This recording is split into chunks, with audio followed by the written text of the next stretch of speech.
Some ages ago, on the plain of Selenia, deep within the mountain of Celestia, the lawful good greater deity Moradin used the soul forge to craft the first of the dwarves from stone and gem. Moradin breathed on them to cool his creations, and as he did, he breathed soul into them, and the first of the dwarves came to life. He allowed them to stay in Mount Celestia and learn the ways of the forge. He had but one rule: do not use the soul forge, for only when you have mastered the craft will you be able to control its powers. Moradin then began to teach them the ways of the forge. One day, Gruumsh, Moradin's greatest enemy, offered a truce and offered to meet him on a neutral plane to discuss terms. Moradin accepted this meeting, as it is the law of battle to not turn down a truce. However, he was wary and warned the dwarves to be on their guard. Having guessed correctly, the meeting was a trap, and Gruumsh, with the help of Shar, bound Moradin in place with a spell. While Moradin was contained in place, Gruumsh sent a horde of orcs to invade Mount Celestia. The dwarves fought fiercely and held back the invasion, but the orcs were too many. Dwarves began to be overrun.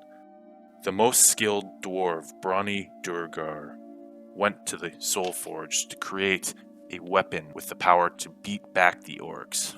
For days he labored as the dwarves made a final stand at the forge.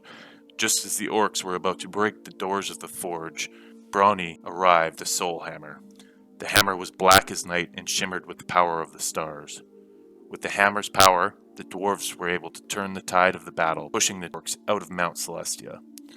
Moradin finally escaped the spell and returned back to find his creations victorious.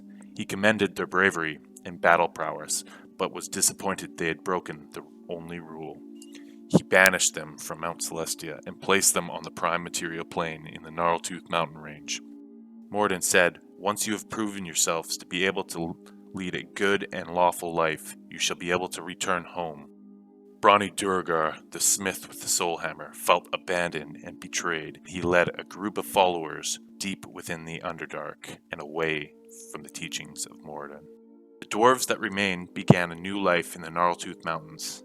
They found that Moradin had placed them in an area rich in minerals. They began to create a new home and city.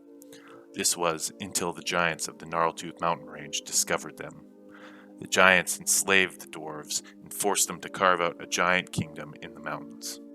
However, while this was happening, the giants were also fighting a war against the dragons. This war took its toll on the giants and allowed the dwarves to throw off their chains and drive their giant masters from their homelands. The dwarves began to reclaim their home, and a new era of prosperity began. They mined deep into the mountain, collecting minerals to expand their kingdom, but Gruumsh had placed a trap for Moradin's beloved dwarves. The dwarves broke through a layer of the mountain, which released a horde of orcs. The dwarves and orcs fought for 10 years, but the orcs were unstoppable. For each orc that was killed, 2 more took its place, and the dwarves were forced from their kingdom. Some dwarves went south and settled the city of Golddown. Some went north to the Mithril Mountains and settled the citadel of Hardbar. The 2 cities remain to this day, as does the dwarves' hatred of orcs and giants, as well as their memory of their home in the Gnarltooth Mountains. Hey guys, thanks for watching Lore Sessions with Mountain Nova Chronicles. If you have any recommendations on what kind of lore you'd like to see next from our campaign, let me know in the comments section. I'll take it into consideration and hopefully make a video for you pretty quick. Don't forget to hit the subscribe button there so you're updated when I make new lore videos and upload them. Once again, thanks for watching. Have a great day. Don't be an asshole.